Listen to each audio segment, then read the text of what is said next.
guys, James Wilson-Taylor here for Rock Sound, backstage at Reading and Leeds Festival 2021, and they are here. iDKHOW join me now, Dallon and Ryan. How are you, gentlemen? Excellent. How are you doing? Very good, very Ryan, good. how are you? I'm doing great today. Good. I'm glad. And I imagine one of the reasons you're doing so good, back in the UK and finally back to some live music. Talk to me about these shows, man. It looked amazing. After 2 years, we played at, what was City? The third show? Yeah. It was, third show in 2 years? Yeah. So, yeah. Actually, no, fourth show. Fourth show now. Fourth show. Yeah, we that's just right. got done. That's right. Yeah, but it's wonderful to be doing this back in the UK, of all places. Yeah, I mean, obviously a place you've had such a strong relationship with, so I'm sure the reaction was amazing there. But also, like so many other artists we've spoken to this weekend, you had the record out, and now it's finally getting to play these new songs actually in front of the people. That's got to be an interesting experience. Yeah, it seemed like it was delay after delay when it came to actually recording the record, and then once we finally started to wrap up that process, COVID hit, and there was this whole debate about what do we do now.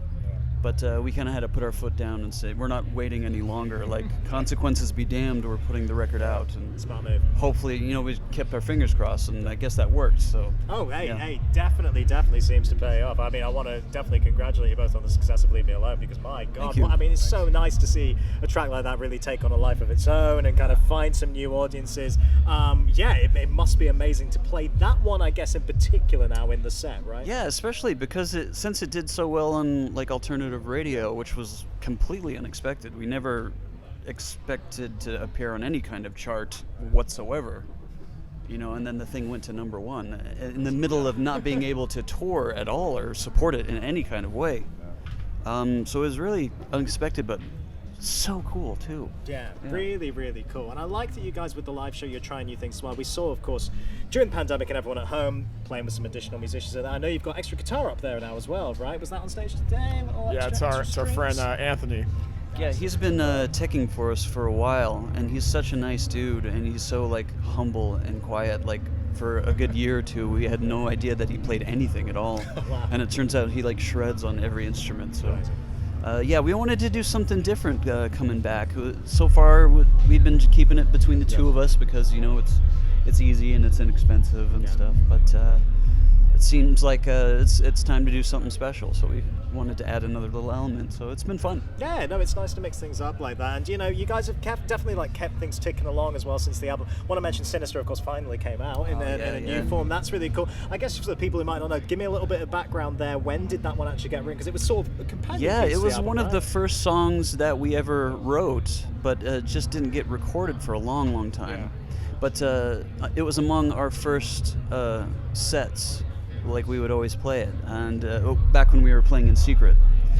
And so fans have been aware of it for a while. We just never had the chance to record it properly and get it mixed and mastered until, we had all this time on our hands with the pandemic. We were able to finally finish it and release it.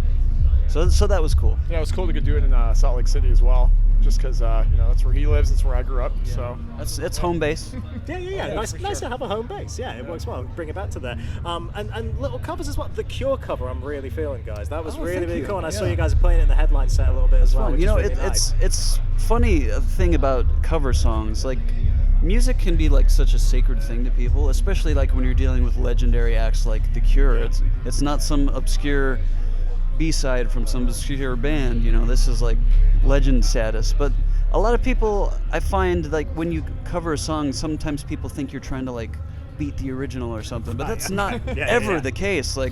When a band covers a song, it's because you really love it, and there's very rarely outdoing an original, especially The Cure. You can't touch it. So it's more for us just to have a good time playing music that we love, really. Yeah, you did put a nice twist on it though, made it very much your own in that way. I guess what was the approach when, like you say, a band of that caliber and a song that well loved, how do you approach in terms of, okay, we could change this here? I mean, it's always one of two ways. You can either try to ape the original as much as possible, or you can twist it and put a different take on it. And I think that is not only more of a challenge, but I also think it kind of takes you a step away from the original, so that sort of preciousness about that the song's fans have is a little bit further away. Yeah. No, it definitely makes sense. I think it works really well, fits really nicely. Good to see that one out on the road as well. I like that as part of the stage show.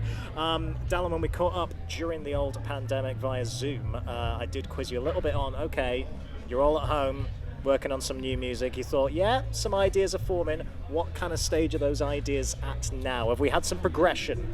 Yeah, we've got an album and a half's worth of stuff.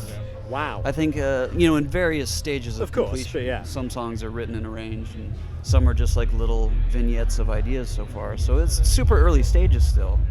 But I think the sooner we could get into a studio and get that rolling, the quicker we could get it done. But it's just a matter of timing, I think. I don't want to get anyone's hopes up. Like, it's not going to come out in a month or two. But well, I mean, you want to get on the road more than anything else, right? Yeah. Those wheels are spinning, yeah. That's interesting. Files back and forth. Yeah, Nice. collaborating a lot, and it's moving along nicely. So. Feel like in similar territory to what we heard on Razzmatazz, or are we trying some new stuff? We don't really have a set idea as far as like sonics go. We want to sort of let that roll out organically as we record it, because that's kind of what we did with our EP. No real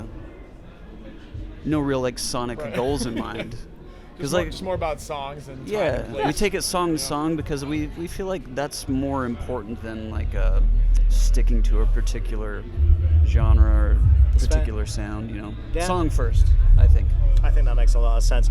Dallon, one other quick thing I do want to mention to you. The weirdest of things that we share in common now, both on the Waterparks album. That's weird, isn't it? What a weird Are you situation on the that is. Waterparks album I've too? got a little intro where they sampled from one of these interviews in there, which is nice. very, very surreal. That's but there awesome. we Well, are. cheers to that. I know, right? What a strange coincidence. But I did want to ask you, we just asked them about them getting, I mean, you've obviously been friends with them for a while, and you Yeah. tour with them and stuff. But yeah, how was that experience for you, kind of jumping on there with some vocals? Oh, it was fun.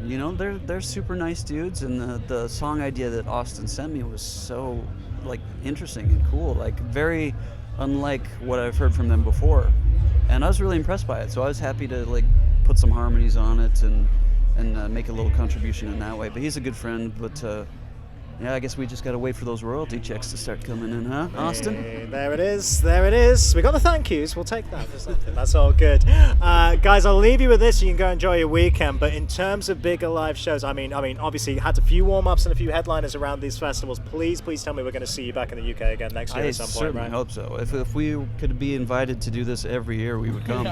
But unfortunately, fully that's believe out of that. our hands. So Come back here as soon as we possibly can. we'll just keep the old fingers crossed in the meantime. Fingers crossed, boys. All right, well, it's always a pleasure to see you anyway. Enjoy the rest of your weekend, all right? Pleasure to be here. Thank you, James. Good to see you. Right, iDKHOW, everybody.